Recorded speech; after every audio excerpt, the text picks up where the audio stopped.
আমরা নবনির্বাচিত রাষ্ট্রপতি জনাব ফখরুল ইসলাম আলমগীরকে অভিনন্দন জানাচ্ছি, শুভেচ্ছা জানাচ্ছি।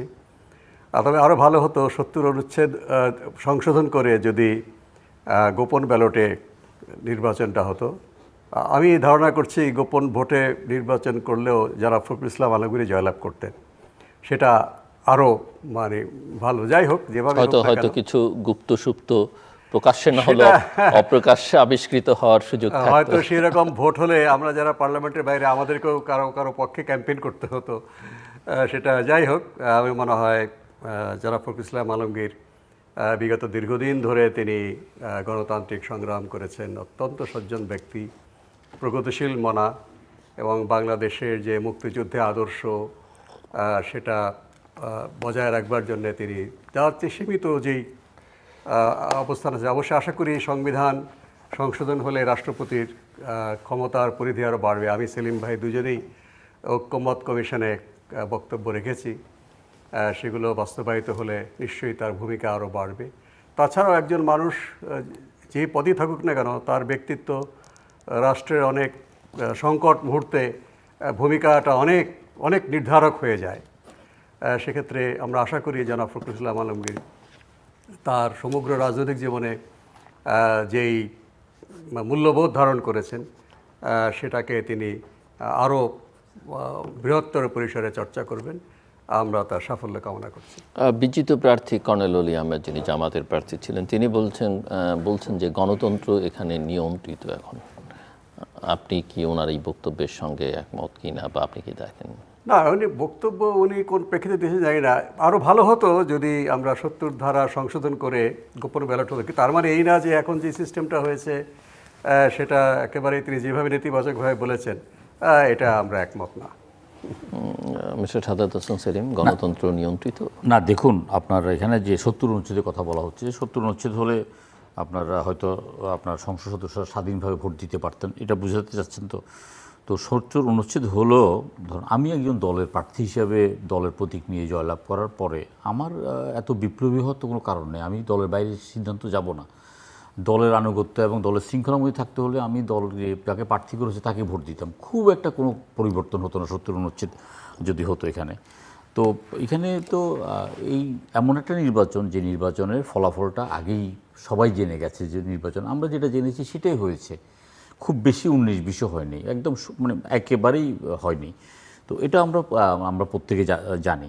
৭০ অনুচ্ছেদের মধ্যে আপনার অর্থ বিল এবং আপনার আস্থা ভোট ছাড়া এই দুটার ব্যাপারে একটা কথা হয়েছে। বিএনপি এর পরে বলেছে যুদ্ধকালীন অবস্থা এবং আপনার কোনো আপনার এই যে বাজেট ইত্যাদির ব্যাপারে এই দুটো চারটা অর্থ বিল, অনাস্থা বিল এবং নিরাপত্তা ইস্যুতে যদি মানে যুদ্ধকালীন পরিস্থিতিতে যেন দলের সিদ্ধান্তের বাইরে যেতে না পারে সেই ব্যাপারে রয়েছে।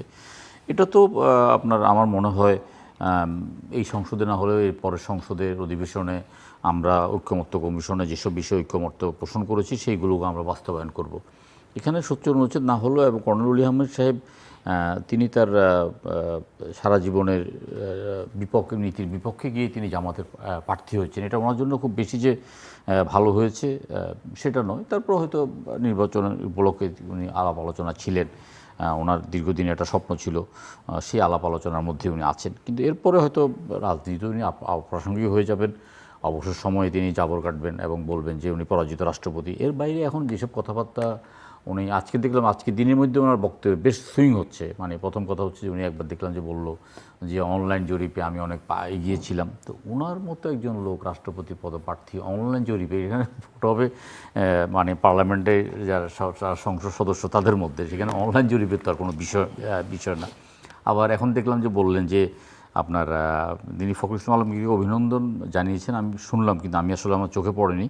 কিন্তু তিনি বললেন যে কবর জিয়ারত করা ছাড়া আপনার আর নামাজ পড়া ছাড়া রাষ্ট্রপতির কোনো কাজ নেই। রাষ্ট্রপতির তো আক্ষরিক অর্থে বেশ কিছু বিলে রাষ্ট্রপতি অনুমোদনের সিদ্ধান্ত, তারপরে এছাড়াও আমরা ঐক্যমত্য কমিশনে, মানবাধিকার কমিশন, তথ্য কমিশন, প্রেস কমিশন, আইন কমিশন, এই সিদ্ধান্তগুলো রাষ্ট্রপতি এককভাবে নিতে পারবেন। তাছাড়া বিচারপতি নিয়োগ, উপাচার্য নিয়োগ, তারপরে আপনার ফাঁসি আসামির দণ্ড মওকুফ ছাড়াও বেশ কিছু কাজ আছে যেটা রাষ্ট্রপতি করতে পারবেন। আর রাষ্ট্রপতি পদে মির্জা ফখরুল ইসলাম আলমগীর অবশ্যই নিজকে আলোকিত করবেন। এমনিতে সংকটকালে রাষ্ট্রপতির গুরুত্ব আছে, হ্যাঁ, নির্বাচনকালে এখন যখন তত্ত্বাবধায়ক সরকার ব্যবস্থা ফেরত আসবে তখন রাষ্ট্রপতি খুব গুরুত্বপূর্ণ হয়ে উঠবেন। নির্বাচনকালীন একটা তত্ত্বাবধায়ক সরকার ব্যবস্থা তো মানে সুপ্রিম কোর্টের মতামত অনুযায়ী প্রতিষ্ঠিত হচ্ছে। আমরা ঐক্যমত্য কমিশনও আমরা সেটা সিদ্ধান্ত নিয়েছি। আমরা আসলে যেটা মনে করি আমাদের মতো দেশের মধ্যে, যদি এটা মানে দেশে খুব অন্যান্য দেশে এটা হয় না, কিন্তু আমাদের মতো দেশের মধ্যে নির্বাচনকালীন একটা অন্তর্বর্তীকালীন সরকার অথবা নিরপেক্ষ সরকার প্রয়োজন। আমরা মনে করি যেন ক্ষমতা হস্তান্তরটা কোনো রকম কোনো কেউ বাধা দিতে না পারে।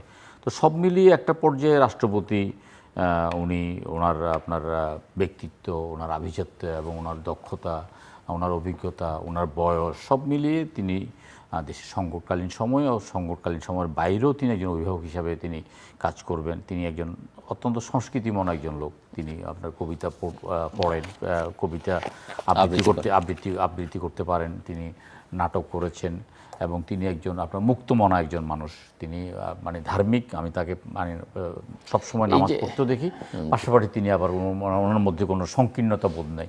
তো আমরা আসলে তাকে ভোট দিতে পেরে গর্বিত। ওনাকে অনেক দিন আগে থেকে চিনি এবং আপনার দলের সংকটকালীন সময়ে তিনি দলকে ঐক্যবদ্ধ করে রাখার ব্যাপারে উনি একটা ভালো ভূমিকা পালন করেছেন।